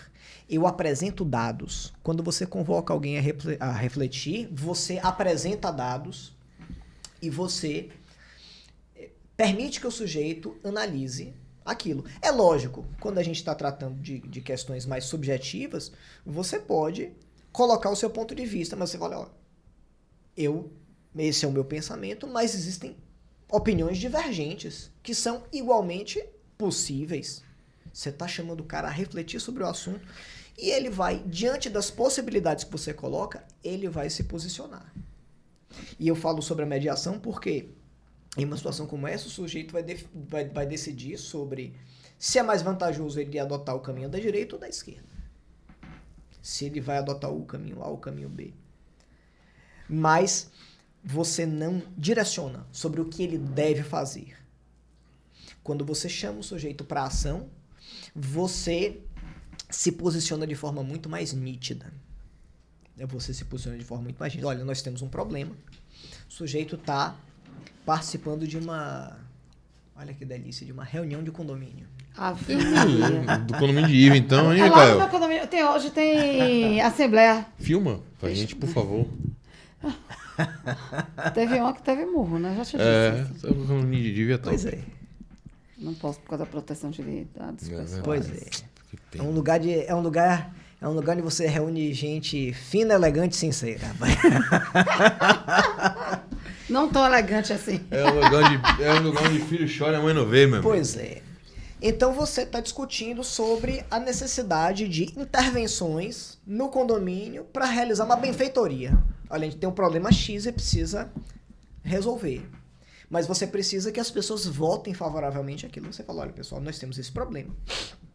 Esse problema afeta a todos os condôminos. É algo que está dentro do orçamento que nós temos. E isso vai afetar positivamente na qualidade de vida das pessoas que aqui moram. Então eu acho que, diante desses fatos, é bastante razoável que nós votemos a favor daquilo. Eu estou convocando as pessoas para uma ação.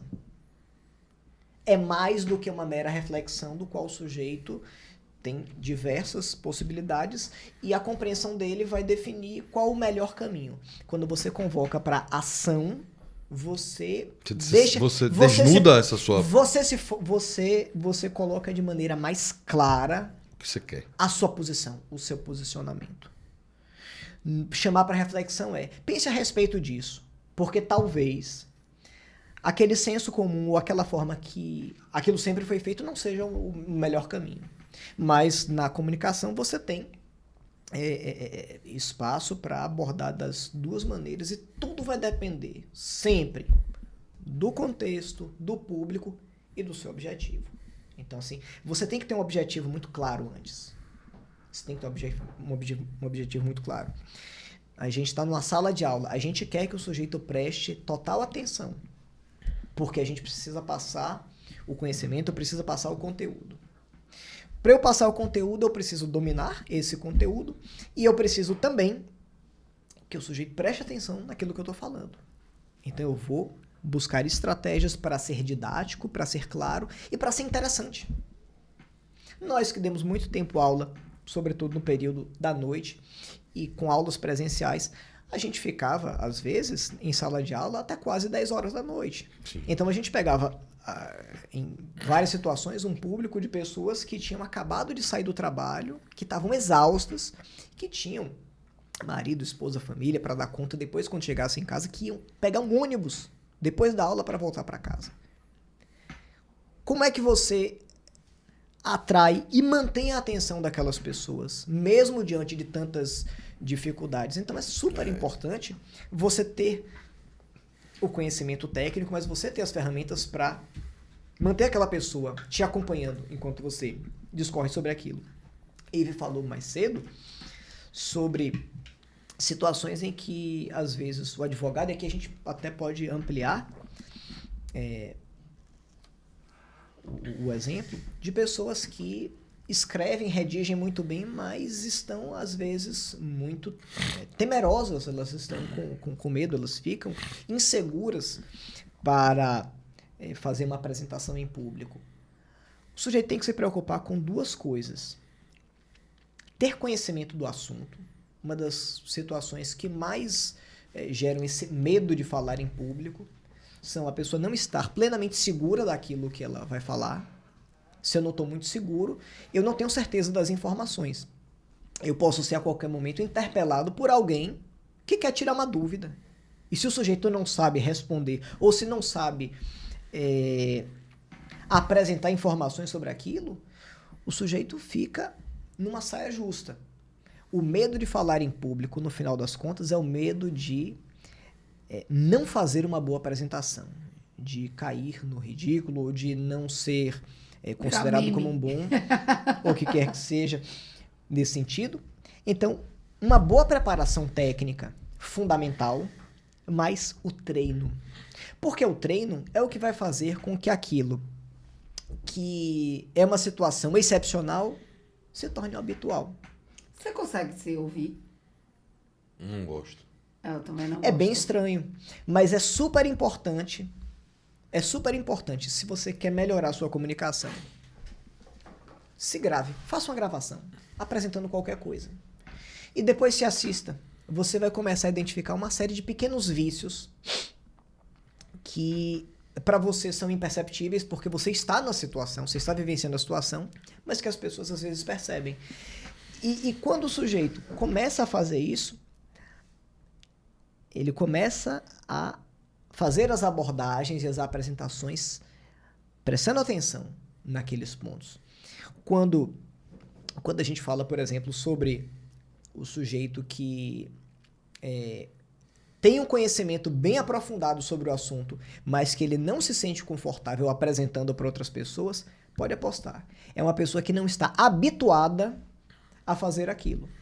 O primeiro dia que qualquer um de nós entrou em uma sala de aula para dar uma aula, o primeiro dia de todos, a gente ficou com medo. Você lembra?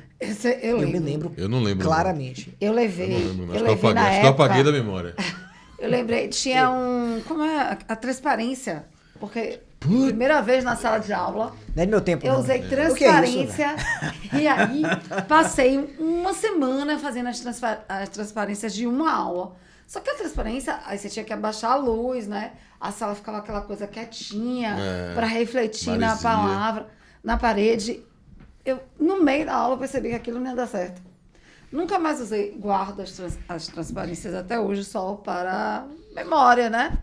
Quando você se submete àquela situação centenas de vezes, aquilo se torna habitual. Se torna meio que automático. A primeira vez que o sujeito pega um carro para dirigir, ele tem que pensar em cada ato. Ele senta na cadeira, coloca o cinto de segurança. O sujeito pisa o pé no freio, pisa o pé na embreagem. Não, liga o carro, pisa o pé no freio, pé na embreagem. Coloca a primeira marcha e vai saindo devagarzinho. Vai tirando o pé da embreagem devagar, porque é para o carro não dar aquele soluço. O sujeito tem que pensar em cada ato que ele vai praticar. Por quê? Porque ele está se adaptando a uma realidade nova. O nível de tensão está lá em cima. Porque eu tenho medo de fazer uma barbeiragem, porque eu tenho medo de bater o carro, eu tenho medo de causar um acidente, eu tenho vários medos. Eu tenho que estar atento com tudo. Depois que você faz isso centenas de vezes, vai no automático. Você não pensa sobre, você já condiciona o seu corpo e o seu raciocínio para fazer as coisas de forma automática. Assim é com a comunicação. Quanto mais você se submete a situações em que você precisa falar em público, precisa se comunicar apresentando determinado tema, mais aquilo vai se tornando natural. Cada vez menos medo, receio, insegurança você vai sentir. Agora, se você aprende determinadas técnicas para fazer essas apresentações, e se você domina o conteúdo, o assunto, que é pressuposto, o medo, ele se torna o seu aliado. Por quê? Porque ele não lhe trava, mas ele lhe deixa em estado de alerta. Eu tenho que me preparar. O medo, o receio de você não atingir o seu máximo é o que faz com que você revise 2, 3, 4 vezes antes. O medo de não estar fazendo a contento é o que faz com que você realize todas as... você adote todos os procedimentos prévios para evitar que imprevistos aconteçam.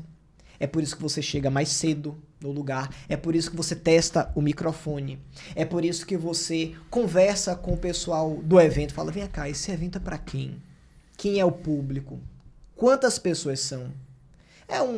Eu vou falar para 5 pessoas em uma sala ou eu vou falar para 200 pessoas em um auditório? O tipo de abordagem é diferente. Se eu estou falando para 5 pessoas, nós temos condição, por exemplo, de fazer uma abordagem muito mais intimista. Eu posso perguntar para cada uma das 5, como é seu nome? Me fala um pouquinho sobre você. E você já teve experiência com isso que eu estou falando? Repare que o tipo de abordagem muda. Mas o que é que faz com que eu me prepare para dar o meu melhor, para falar de forma mais abrangente e ter um resultado mais positivo? É o receio de não atingir o meu potencial máximo. Então, se você conhece as técnicas e se você tem o conhecimento sobre o assunto que você vai abordar, o medo ele deixa de lhe travar, ele deixa de ser uma âncora para você e passa a ser seu aliado. Porque você vai ter o medo controlado. Rapaz, eu tô pensando aqui numa situação... A gente já viu isso acontecer várias vezes, na prática. Normalmente isso não é culpa do expositor e muito menos da plateia, coitada, que não tem nada a ver. Mas normalmente você vê esse tipo de situação com a culpa de quem organizou o evento. Quando você tem uma clara situação de irreconciliabilidade entre a pessoa e a plateia. O que a pessoa tem para falar... Já falou. Não é o que a plateia quer ouvir. E não, amigo, não importa o que você vai fazer para mudar, porque não é. Bom, vou dar um exemplo. Um tempo atrás, um grupo empresarial ia fazer um evento corporativo e tal, muitas palestras internas, tal, alguns convidados externos, e queriam fazer um show de comédia. O público das pessoas que estavam no evento, de pessoas mais velhas, inclusive que não eram do Brasil, conservadores e tal. E os caras contrataram Renato Piaba pra fazer o show de humor. Porra, foi um desastre. Óbvio que foi um desastre. Né? Não tem. E foi um desastre até porque Renato Piaba é ruim. Pelo contrário. Não. É porque ele sabe fazer o que ele sabe fazer, mas as pessoas contrataram ele para um ambiente onde não é o que as pessoas queriam ouvir. Exatamente. Você vai levar, por exemplo, se você vai pegar uma plateia de colecionadores de arma e você tem uma palestra sobre a legalidade do desarmamento. Porra, é irreconciliável. Nesse tipo de situação, velho, você já passou por isso? E se você já passou, como é que você conduziu essa porra? Porque deve ser, a sensação que eu tenho deve ser momentos de tortura, né? Você fica ali assim... Pois é. Ai, acaba logo essa porra e faz... Na verdade é o seguinte, existem situações em que você tem um público claramente incompatível com a ideia que você quer defender, e aí você tem até a condição de ganhar aquele pessoal, mas você tem que agir com um certo traquejo. Um exemplo, eu sou totalmente pró-desarmamento. E eu tô dando a palestra para pessoas que são membros de um clube de tiro. Água e óleo. Mas Mas aí, na forma como eu abordo, eu tenho que encontrar maneiras de criar conexão com aquelas pessoas. Mesmo que eu esteja falando sobre algo que eu não acredite naquele momento. Perceba, eu quero defender que as pessoas devem se desarmar. E estou falando para pessoas que trabalham em clube de tiro e que acham que querem se armar. Eu vou fazer uma abordagem discutindo, levantando a discussão, mas sem me posicionar de forma clara. Pelo menos no início. Por quê? Porque eu vou discutir. O que é que vocês pensam sobre isso?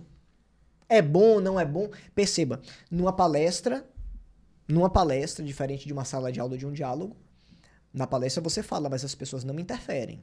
Pelo menos em princípio. As pessoas podem não concordar com você, mas elas não vão retrucar nem discutir o que você está falando. Pelo menos é o ideal. Esse mundo maluco que a gente tá hoje em dia tá mas, nada garantido. Né? Mas você vai colocar determinados pontos chamando a reflexão. Olha, eu não estou discutindo.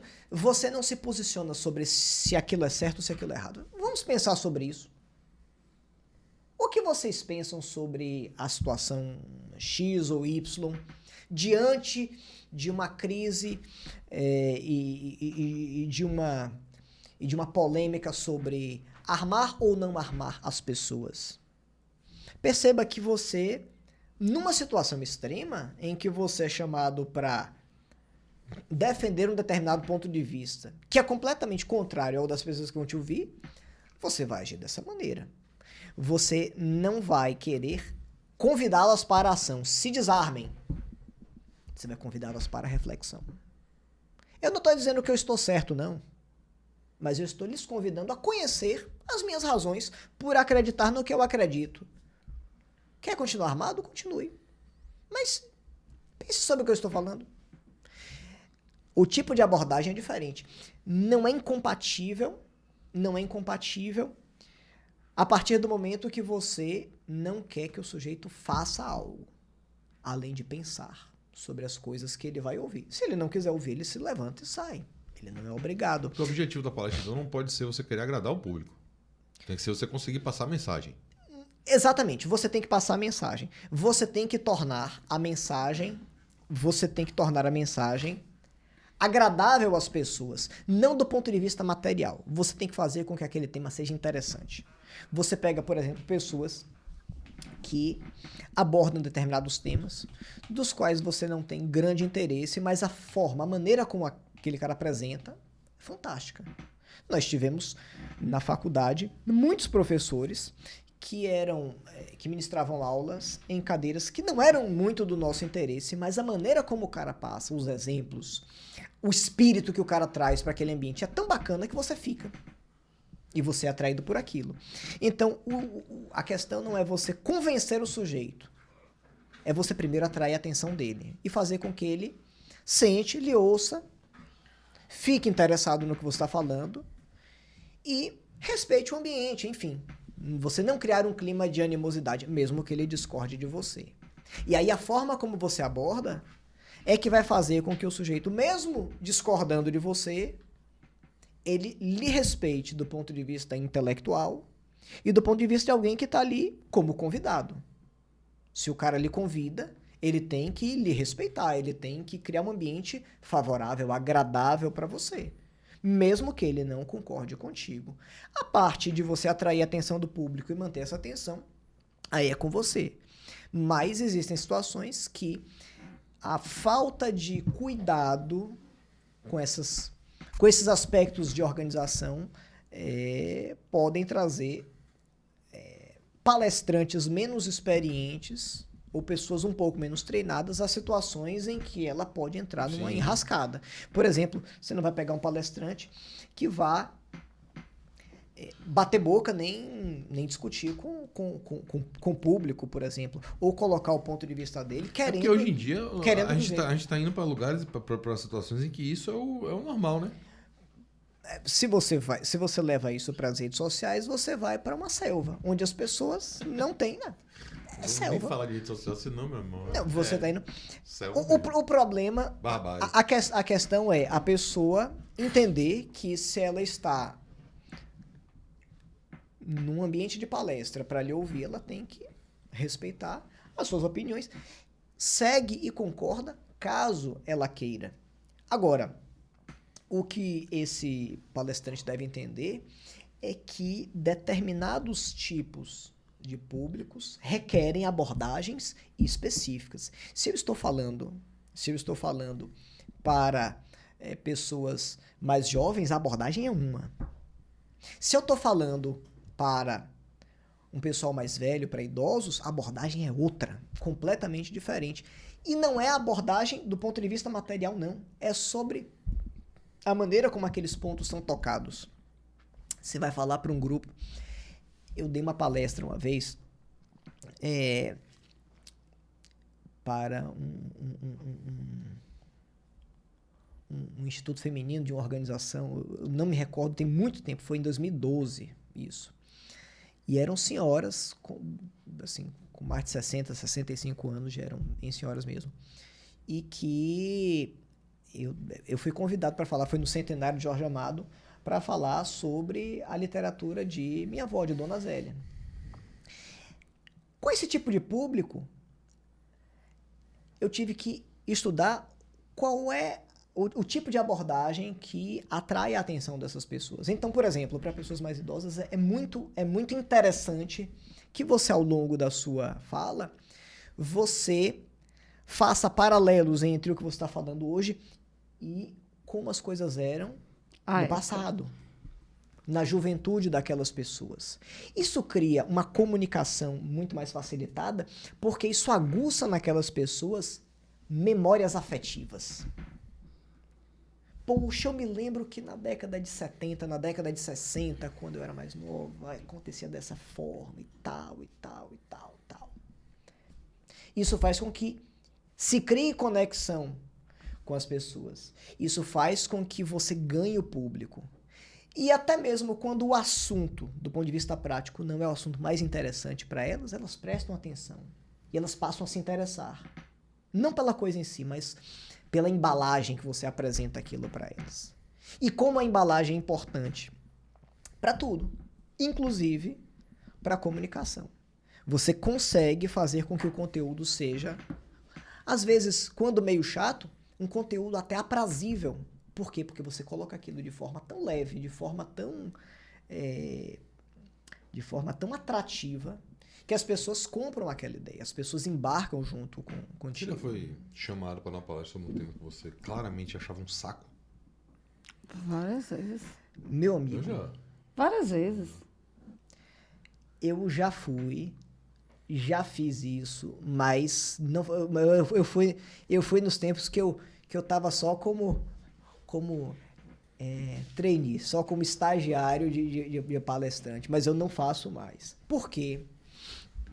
Porque eu passei a entender com o tempo que você não consegue esconder do público o quanto você é avesso àquilo, o quanto você acha aquilo complicado. Eu vou lhe dar um exemplo que foi mais sério ainda do que isso. Na faculdade de Direito, o ano foi 2010. Eu precisei... Eu estava na coordenação de um curso. Eu era coordenador do curso de Direito de uma faculdade em Lauro de Freitas. E eu tinha todas as cadeiras completas para aquele semestre. Mas eu não achei uma criatura, uma única, que pudesse pegar a disciplina. Olha só, não era nem direito empresarial na época, era direito comercial. Tinha uma disciplina chamada Títulos de Crédito. Rafael adora. Ô, Micael, faça, por favor, um short desse momento. Borda de ouro, estrela, fogo de artifício. E aí? E é questão da porra de título de crédito mesmo. E aí, meu amigo, eu era o coordenador do curso, precisava de um professor, não tinha. Porra, aí você pegou e... E aí, o pessoal da direção falou, não temos o professor. Quem tá na faculdade, quem tá nos quadros não pega, não dá aula disso. E nós não vamos contratar mais ninguém. Se vire, meu velho. Que fiz eu? Detestando aquele assunto. E eu sentei a bunda na cadeira e fui estudar títulos de crédito para passar 6 meses dando aula sobre aquilo. Era uma tortura. Era uma tortura. Eu detestava. Eu detestava. Eu me arrependi tanto, mas eu não tinha muito o que fazer. Voltando do flashback, eu já ministrei palestras sobre temas que eu não gostava, não suportava tudo, mas muito no passado. Hoje em dia eu não faço mais, porque é algo que não é bom para você e não é bom para o público. Por quê? Quando você está confortável com o assunto, quando você gosta, quando você age com naturalidade com aquilo, quando aquilo faz parte do foco dos seus interesses, você transmite para as pessoas. Quando você fala, muito melhor, quando claro. você fala sobre algo do qual você é apaixonado, você conhece, você se esparrama conhecimento, você faz piada com aquilo, você traz exemplos com a vida prática das pessoas, você brinca. Uhum. Você brinca com aquilo. E as pessoas percebem aquilo, as pessoas olham e falam, porra, esse cara entende tudo sobre o assunto, ele brinca, ele é leve, ele não passa aperto, as engrenagens giram azeitadas. Mas quando você não gosta do assunto, ou quando você não está familiarizado com aquilo, você não pode brincar. Você não pode se dar ao luxo de relaxar, perder a linha. Você tá todo travado. Por quê? Porque qualquer deslize... Roteirinho ali até o final. Com qualquer deslize, você pode entrar num beco sem saída. Isso no esparro. O famoso esparro. Ô, professor, então vem cá, então em relação àquilo, rapaz, e é isso, se o sujeito não sabe, Ignora. se o sujeito não Ou então vai para o contra-ataque que a gente já falando no começo do programa. Vai dar uma resposta E totalmente... você, o que é que acha sobre isso? Devolve. Você, excelente pergunta. Você, o que é que acha sobre isso? Ou então começa a falar um negócio de uma maneira tão rebuscada, tão assim, citando... E não fala nada. Não fala nada no final. O cara, aí todo mundo para assim e fala, porra, esse cara é um gênio. Quantas vezes eu vi isso acontecer, velho? Várias. Agora é aquela velha história do rei que tá nu. O rei está nu, Ninguém exatamente. tem coragem de falar, porra, velho, esse cara falou e não disse nada, porque aquele cara tem alguma proeminência naquela situação. Exatamente. Mas as pessoas estão olhando e falando, puta que pariu, esse cara não está falando Nada. Isso é demais, E o sujeito, pelo amor de Deus. e todo mundo compreende, identifica que o sujeito está enrolando, ou que ele não tem conhecimento, ou que ele não gosta de fazer aquilo, ou que ele não gosta daquele assunto, enfim. Então, assim, já aconteceu situações, mas é altamente contraindicado que você fale sobre algo que você não gosta ou sobre algo que você não conhece. E o nível de treinamento e de preparação que você faz sobre aquilo faz toda a diferença. Toda a diferença. E assim, quando você procura conhecer sobre o que você fala e você domina a maneira como expõe aquilo, nada lhe abala.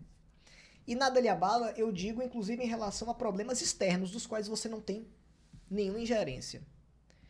Eu fui uma vez dar uma palestra, foi em 2013, em uma faculdade aqui em Salvador, e no meio da palestra, no meio da apresentação, faltou luz. Mas faltou luz, explodiu um poste, uma coisa qualquer, e faltou luz na faculdade toda. Eu estava no auditório, devia ter 60, 70 pessoas, não tinha muita gente também, e o breu total. E aí, começou aquela zoada que as pessoas começaram a levantar e tal, alguns celulares com a luz acesa, e o pessoal começou em massa a sair da faculdade.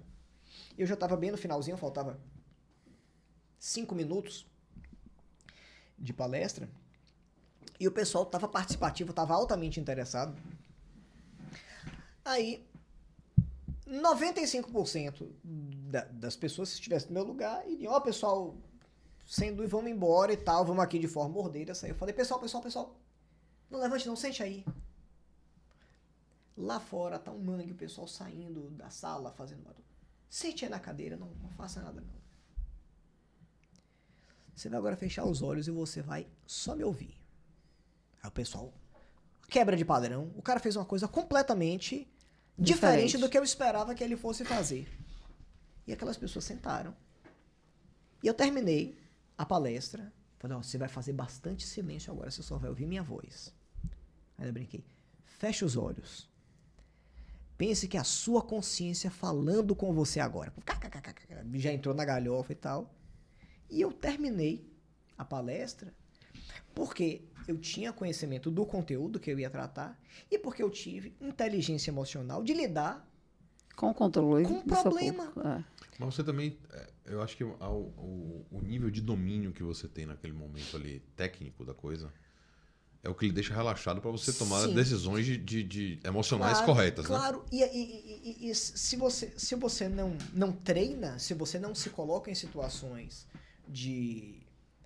em que você precisa se expor, e se você não tem o domínio do conteúdo, você está no enrascada. Mas quando você soma essas duas coisas, você tem um controle total. Aí depois falou, pessoal, terminamos aqui agora, eu queria agradecer você. E o pessoal saiu sem fazer barulho, de forma organizada, depois que a faculdade já tinha sido praticamente toda evacuada. E as pessoas saíram sem aquele empurra-empurra, sem aquela agonia, sem aquela coisa de 50 pessoas ao mesmo tempo. É a mesma coisa, você tá fazendo uma apresentação e o microfone pifa, ou você tá fazendo uma apresentação e tem, sei lá, uma obra do lado do lugar. Existem tantas situações, existem tantas variantes que podem afetar a qualidade da sua apresentação, que estão fora do seu controle, ou que está dentro do seu controle. Você tomando aquelas medidas preventivas, você resolve. Você não vai ter problema com aquilo. Mas existem fatores externos que estão fora do seu controle. E que aí você precisa somar a experiência e o domínio de conteúdo para você administrar aquilo com jogo de cintura. Com jogo de cintura. Até um erro, até um tropeço seu, você vira o jogo. Às vezes eu tava, já aconteceu diversas vezes mesmo, colocando os tópicos no quadro da faculdade. Aí peguei, botei tópico 1, tópico 2, tópico 4 e tal. Aí acabou, professor, você pulou do tópico 2 pro tópico 4 direto aí, não pegou, não escreveu. Aí eu virava pro cara e falava, essa é uma técnica chinesa para saber se vocês estão prestando atenção. Muito bem, você está aprovado. Vocês não prestaram atenção, não falaram Ninguém nada. falou nada. Viu? Vocês estão... O povo entra, acabou. Você pega um limão e faz uma limonada maravilhosa com aquilo. É você não se importar, você não dar ibope pro tropeço. Não dá ibope pro tropeço. Você quer ver um tipo de atitude que muitos palestrantes, pessoas que vão fazer a apresentação, caem num equívoco e que não devem fazer isso? Tudo aquilo que você fala, você chama a atenção da pessoa para aquela situação. Então, por exemplo, o sujeito chegou um pouco atrasado. Não diga que você está atrasado. Pessoal, eu queria pedir desculpa a vocês aqui porque meu carro furou o pneu. Não. Porque a pessoa vai ficar com aquilo na cabeça. Não cite. Olá, pessoal, vamos começar aqui. Seguiu direto. Vamos lá, vamos ganhar tempo e tal. Com 2 minutos, o sujeito não se lembra mais do atraso, porque a coisa já começou. Então, galera, eu tô um pouco nervoso. Pessoal, bom dia. Não, o cara que tá nervoso. Acabou. O sujeito... As pessoas vão passar a palestra toda analisando os pontos de nervosismo. E o sujeito, por ter declarado aquilo, Tá expulso. vai ficar mais nervoso ainda. O pessoal queria pedir desculpa a vocês aqui, porque eu tô com a garganta um pouco irritada aqui, tô com a voz meio rouca. Fale, meu irmão. Quando as pessoas te ouvirem, elas vão saber que você tá rouco. Não, vão saber que você tá rouco e acabou. E enfim, você tem que chamar atenção para os pontos positivos, e o que for menos favorável, passa batido. Você tá um pouco nervoso, você tá um pouco... E fala uma coisa que é preciosa. Controle de respiração. Fale pausadamente. Eu tô super nervoso. Mas se eu falo de forma calma, concatenada, entre uma palavra e outra, eu tô pensando no que eu vou falar, eu vou puxando. Poxa, eu tinha que falar sobre 10 tópicos. No tópico 5, do tópico 5 eu me esqueci. Eu pulo.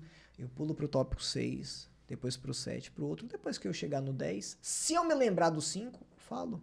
Mas se eu não me lembrar, eu não falo. Porque só quem sabe sobre aquele tópico que não foi dito, fui Você. eu. As pessoas não sabem. Sim, verdade. As pessoas não sabem. Poxa, eu tô super nervoso. Não aparente estar. Agora que eu Se tenho... acalme. As pessoas não vão notar a diferença.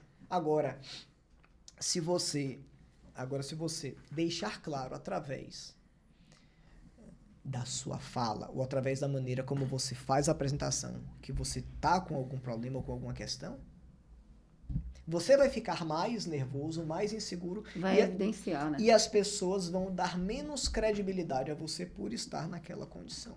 Então, assim, é super importante que haja treinamento prévio, que haja domínio de conteúdo e jogo de cintura. Se você consegue identificar previamente quem é o seu público, qual é o tipo de abordagem que você vai fazer, se você testou os equipamentos técnicos, se está tudo alinhado, prazo. Tempo. Se você tem 40 minutos para falar, se programe para falar em 30, 35. Não extrapole o tempo. Não extrapole o tempo. Porra, mas agora você falou pra... Você tocou o coração de todos os palestrantes do Brasil. Quase todo mundo estoura tempo, né? Pois é. É por isso que em determinados eventos mais formais, as pessoas têm verdadeiro horror a participar. O sujeito é convidado para participar de uma solenidade de formatura. Ele fala, porra, eu vou ficar ouvindo uma ladainha interminável. As pessoas precisam entender que existem determinadas situações em que existem aqueles que estão sendo os celebrados da noite. Uhum. E o espaço é deles. Não é seu. Eu fui convidado para ser amigo da turma de uma turma da FPB. No semestre retrasado. Fomos eu, Gustavo, Isabela, as pessoas lá. E... Olha, você vai falar aqui, você tem 10 minutos para falar. Eu falei em 5 minutos. É isso aí. Eu tô lá para dar um recado rápido e objetivo para aquela turma. A noite dos formandos. Eu não sou estrela. Eu não sou estrela da noite. Eu sou um coadjuvante. Eu tô lá para ser uma referência, para falar com os meninos, para dar uma mensagem de incentivo, ponto. Deu recado, rápido, saiu. As pessoas ficaram felicíssimas. O professor só usou 5 minutos. Eu falei, com certeza. Eu quero que a coisa flua. Quando você é rápido e objetivo, você... E ainda assim consegue passar Passar. a mensagem. Não é ser minimalista, mas é você administrar o tempo para você falar o que precisa ser dito, você transmitir a sua mensagem e deixar as pessoas, no final, com aquela vontade, puxa, acabou. De ouvir mais, né? Poxa, eu queria que ele falasse, pena que foi tão curto. Tem gente que sabe introduzir, desenvolver o tema, mas não sabe concluir. E aí fica em looping. E o sujeito não sabe concluir. O sujeito não sabe ser objetivo. Eu acho, Rafa, que isso tem a ver diretamente. É uma das coisas que eu sempre recomendo para as pessoas que gostam, que se interessam por oratória, por comunicação de modo geral, é que elas tenham o hábito da leitura. Porque a leitura, ela vai fazer com que você treine o seu cérebro, vai fazer com que você aumente o seu repertório de palavras, o seu vocabulário, faz com que você tenha muito mais opções de palavras e possa adequar à situação. E faz com que você... A leitura e a escrita também faz com que você roteirize na sua mente a introdução, o desenvolvimento e a conclusão. Perfeito. Você se expressa de forma muito mais linear. Eu vou apresentar no início as informações preliminares, as informações iniciais, eu vou adentrar no tema, eu vou falar tudo o que eu quero sobre o tema, vou trazer uma tese, uma antítese, vou deixar mais ou menos clara a minha opinião e no final eu arremato com o meu posicionamento, se for o caso, ou uma convocação para reflexão, mas eu consigo uma linearidade entre início, meio e fim. Essa parte do final que a pessoa fica voltando pro começo, realmente já tá. Ai, um saco. Você viu que ela acabou, mas ela não consegue, né, dar o. Se desapegar, né? Desapegar. Larga essa palestra, homem. Acabou. Acabou. Ô, Jorge, tem é porque o tempo já tá bem adiantado aqui. Inclusive, tem uma pergunta de Micael, mas não sei se eu vou conseguir ler ou não, viu, Mica? Daqui a pouco, Eu acho que, na pelo verdade, menos a eu pergunta leio. de Micael é o tema de outro programa. É verdade. Que ele quer saber sobre Vou até ler logo acesso pra de você- justiça. pra você ver. Aproveitando o quilate do convidado e sabendo que é uma fera do direito constitucional, Jorginho, como através da comunicação podemos melhorar o acesso à justiça? Pô, mas você quer fazer 3 podcasts com esse assunto aí. Faz um, De forma faz outro, faz outro. de forma bem objetiva. O acesso à justiça, que é garantido pela nossa Constituição, é um conceito bastante amplo, em que você vai dar ao maior número possível de pessoas acesso a ferramentas que permitam que o seu direito seja assegurado. Então, muitas vezes as pessoas confundem acesso à justiça com acesso ao poder judiciário, certo? Hoje nós temos, com previsão na própria Constituição e em diversas legislações infraconstitucionais, o Código de Processo Civil, a Lei de Mediação, a Lei de Arbitragem, ferramentas que permitem que a pessoa resolva uma situação conflituosa sem necessariamente ir ao judiciário. E talvez esses mecanismos extrajudiciais sejam o principal link para conectar acesso à justiça com comunicação. Por quê?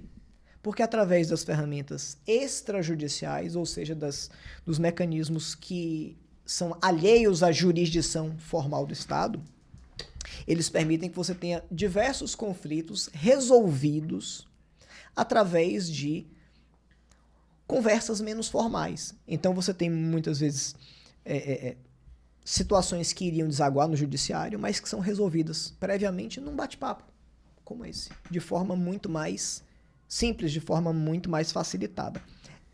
Esse é um dos vieses. O outro é o de você criar mecanismos para que a legislação seja mais acessível para o público de um modo geral. Como eu falei, De redação mesmo. em termos de redação, em termos de clareza conceitual, muitas vezes nós temos problemas que afetam o acesso à justiça decorrentes de uma comunicação exageradamente rebuscada. Eu não sei do que é que se trata, eu não quero nem buscar aquilo. Quando eu tenho uma comunicação mais facilitada, uma comunicação mais acessível, eu crio diversos caminhos que permitam ao sujeito buscar solucionar um problema e, por via de consequência, chegar a esse acesso à justiça que é estabelecido pela nossa Constituição. Se você pega, por exemplo, uma associação de moradores que tem um núcleo de conciliação ou de mediação funcionando lá dentro, você vai ter o acesso à justiça sendo promovido em um lugar onde a comunicação das pessoas vai estar muito distante dos rebuscamentos, do juridiquês, dos processos, enfim. Próximo delas, né? Ou seja, você vai trazer para perto, você vai trazer para perto daquelas pessoas meios para solucionar conflitos mais cotidianos através de uma abordagem e de uma linguagem muito mais simplificada. Muito bom. E aí, Micael? Basicamente é isso. Pronto. Só pergunta respondida. Eu acho que você falou da questão da quebra de padrão como uma ferra. Ó, acabou. Já passou de 1h40. Mas a gente vai aqui, viu, Micael? Mas aí acabou. Então fome, viu? Não, tá bom. Não vá. Eu sei que você tá safado. Tô abafado. Mas eu queria Como ouvir. a quebra de padrão, A quebra de padrão. como uma ferramenta Sim. dentro de um momento de comunicação. Então você, durante uma palestra, usar uma pausa dramática, levantar uma voz, baixar uma voz, dar um grito, enfim, milhares de técnicas que certamente você poderia nos exemplificar aqui. Mas o meu interesse, e aí porque já vou deixar todo mundo sabendo aqui, Jorge está preparando um curso, tá? Sobre comunicação então, e direito, então vocês fiquem ligados, segue ele no acompanhando. Instagram para quando sair você saber. O que a gente vê nos comunicadores hoje em dia, primeiro, há uma exploração muito grande da comunicação via rede social. Então, a comunicação ela já não se dá presencialmente, em sua maioria. E as pessoas estão usando a quebra de padrão, e a minha pergunta é justamente nesse Com sentido. bordões também. Não é a quebra de padrão como uma ferramenta, mas a quebra de padrão como uma persona. O cara cria para si um personagem que é uma quebra de padrão ambulante. Então é o cara que ele é da área de direito, mas ele vai falar gritando, ele vai falar palavrão, ele vai... É o cara que é da área de medicina e ele vai falar umas paradas mais... Ele vai falar sobre medicina... Raiz, entendeu? Ele vai falar diferente do que o padrão daquele parece setor fala, que né? isso tá inclusive, e eu tô lhe perguntando isso porque em sala de aula, inclusive, já tive problemas sérios com isso. Eu falo palavrão, né? Você... Mas não é uma Infelizmente, persona. é um negócio que... Isso é novidade pra mim. Nunca lhe vi xingar na vida. Que novidade é essa? Não consigo, já tentei me policiar, não consigo. Na sala de aula, eu tô ali falando, tal, sai. Mas eu tive problema de aluno ir reclamar em coordenação de curso. Professor, tem um professor que xinga muito, não sei o que, então, porra, mas... Não é uma persona, era uma coisa meio natural. Mas eu tô vendo que as pessoas hoje estão criando essa questão da quebra como uma persona, e me parece que isso está sendo uma estratégia de sucesso. Porque se não fosse, estava todo mundo replicando. Então, a fala bem estruturada, o conteúdo bem colocado, está dando lugar a uma forma mais escrachada, que quebra o que o cara está esperando. Aham. Ou estou esperando aqui comprei um curso de um juiz, estou esperando aqui uma coisa. Quando chega o cara de camisa básica, todo tatuado, não sei o que, o cara fala, porra, e aquilo... É uma tendência isso mesmo? Eu acho que sim, que seja uma tendência. As redes sociais, elas trouxeram diversas mudanças na forma como as pessoas se relacionam do ponto de vista da comunicação e até mesmo da maneira como as profissões elas lidam com o público, com a clientela. Eu entendo o seguinte... Se a pessoa se sente confortável com aquele estilo ou com aquele tipo de coisa, e se de fato, para além daquele comportamento ou daquela apresentação menos ortodoxa, existe um conteúdo bacana, valioso, você vai ter público. Você vai ter público que gosta, você vai ter gente que vai adorar... Aquele showman que faz aquele bocado de presepada e tal. Sim. Se além daquilo, se além da parte da maquiagem, se além da parte da embalagem do presente, se você tiver informações técnicas valiosas ali, beleza. Eu acho válido, porque você vai ter um público que gosta. Da mesma forma que você vai ter gente que diz, olha, eu não gosto muito dessas presepadas, não. Eu quero uma coisa mais formal, eu quero uma coisa mais tradicional. Sim. Da mesma maneira, se o conteúdo desse sujeito mais tradicional, mais dentro dos padrões pré-estabelecidos, for algo válido, não tem problema. Agora, realmente, existe hoje uma tendência de que você tenha mais pessoas enveredando por esse tipo de caminho com o crescimento, com a expansão das redes sociais e porque as pessoas viram que através das redes sociais, da internet de um modo geral, você consegue atingir públicos qualquer parte do mundo.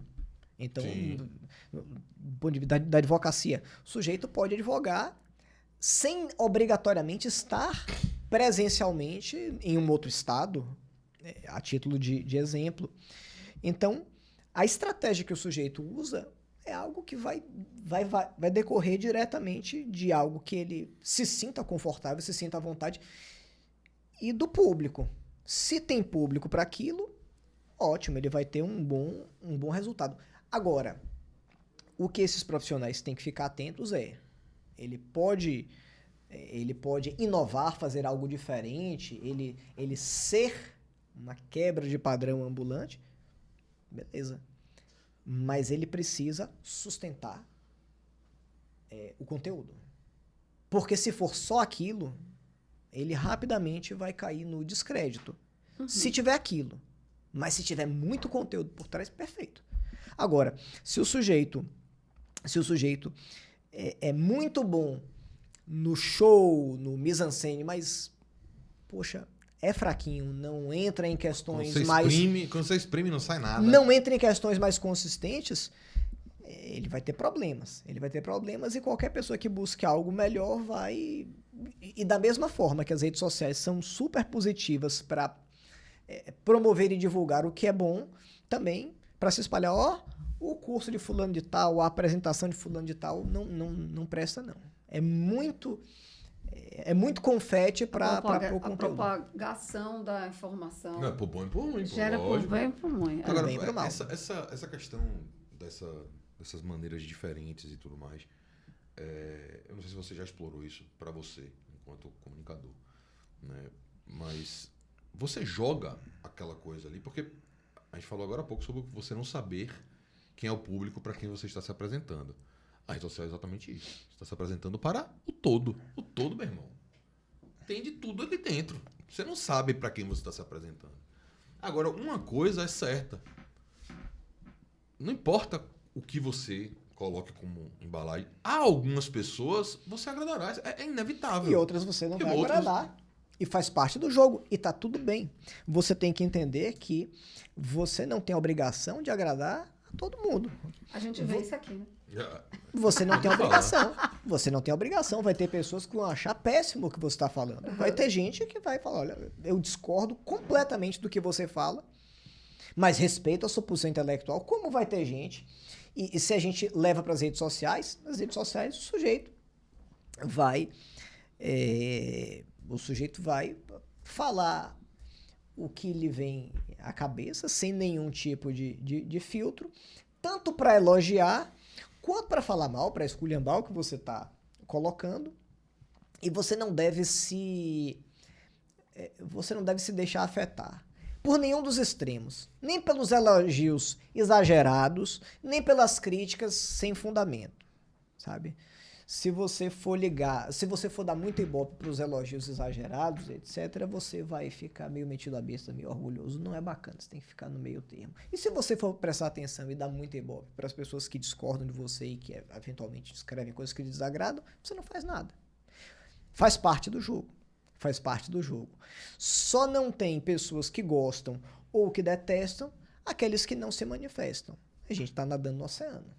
Então você sempre vai ter gente que goste e gente que não goste daquilo que você fala ou da forma como você fala. E aí, na rede social, como Isso você falou, você não tem como escolher o público. Não. Você tem somente... Caixinha de surpresa. É caixinha de surpresa. Mas você sempre tem a opção de falar para o sujeito lhe esculhamba, diz que você é errado. Mas, amigo, que excelente oportunidade. Pare de me seguir, porque aí você não vai ter mais acesso ao péssimo conteúdo que eu faço. Olha, você vai juntar o útil ao agradável. Você não vai ficar mais ouvindo os conteúdos péssimos. E nem eu tenho não que vai ficar ficar lendo suas eu não vou reclamações. ficar exatamente. Porque aqui a gente está numa situação que está todo mundo prejudicado. Você está chateado pelo que eu falei, eu chateado pelo que você me escreveu de volta. Vamos nos fazer mutuamente um favor. Então é o tipo de coisa que você tem que ter uma certa maturidade para não deixar ser movido pela emoção. Principalmente quando você fala para um público que é tão aberto como é o da internet. Você não escolhe, você não tem como definir. Agora, você vai ter que fazer um comprometimento De quando o curso for aqui. Porque... Não, agora ele vai ter que dizer como, porque estamos em agosto.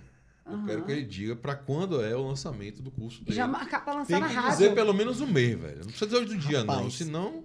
Rapaz, eu acredito que no início de outubro, mas eu preciso ainda definir alguns pontos. Mas tudo que for feito vai estar divulgado no Instagram. Eu vou dar uma Por favor, sigam aí, viu? Professor Jorge Amado Neto. @ Jorge Amado Neto é fácil para as pessoas localizarem. Sem palavras para agradecer. A gente vai esperar. Massa. Quando Na sair o rádio, curso, né? aí você volta. Volto. Vamos voltar lá na rádio. A gente volta, sim. Voltar lá Vai na ser rádio. na rádio. Fazer esse lançamento lá na rádio. Ficaram algumas coisas que eu gostaria de É. falar, não deu tempo aqui, infelizmente. Foi massa, bicho. Massa. Parabéns. Top. Obrigado por ter vindo. Eu que agradeço a você, a Ive, Nem pelo eu convite, percebi pela que a gente tava acolhida. assistindo a aula. É, né? Ah, nem tá batendo papo. Ivy Lira, você estará aqui no próximo episódio? Vou, no próximo. Será? Tchau, tchau, tchau, tchau. Depende de quando será. Galera, eu não falei no começo. Mikael também nem me deu... Rapaz, você já foi melhor, Mikael. Eu não falei pra você se inscrever no canal, ativar sininho. Faça isso agora então, por favor, agora que tá acabando. Faz a inscrição, ativa o sininho. Quando o episódio novo sair, você já vai ser avisado lá de imediato, beleza? Obrigado por ficar com a gente até aqui. Semana que vem tem mais um episódio podcast Aula Extra. Valeu, tchau. Tchau, tchau.